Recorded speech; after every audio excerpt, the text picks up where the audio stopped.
In this lesson, we go in depth so you will learn essential financial terms that you need to know to understand where your business stands in the profit and loss game and how you can improve.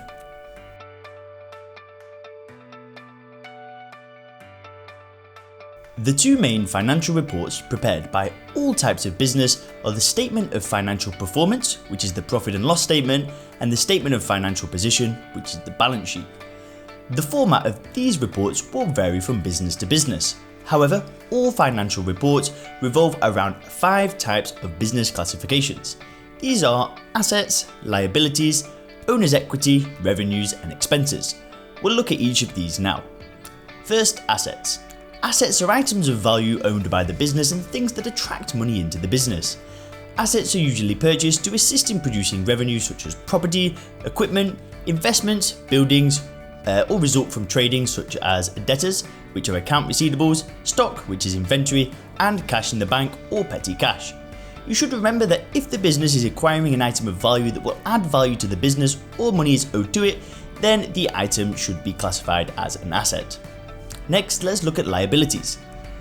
These are amounts of money owed by the business to others. Examples include creditors, accounts payables, bank overdraft, mortgages, and loans payable to the business. Then we have owner equity. This is the owner's investment in the business. The accounts that make up this classification are capital, when the owner puts money or assets into the business, and drawings.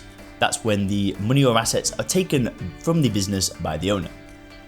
Also, there are revenues. Now, revenues are items of income earned by the business as a result of engaging in activities designed to derive a profit. Examples include sales, interest received, commissions received, discounts received, and dividends received. And finally, we have expenses. Expenses can be defined as the cost of operating the business on a daily basis. Examples include rent, rates, stationery, advertising, motor vehicle expenses, purchase expenses, and freight on goods. The list of expenses can be extensive. You should remember that if money is being spent on an item that is not adding value to the business, as in the case with an asset, or was not a liability, which is owing, it would most likely be an expense.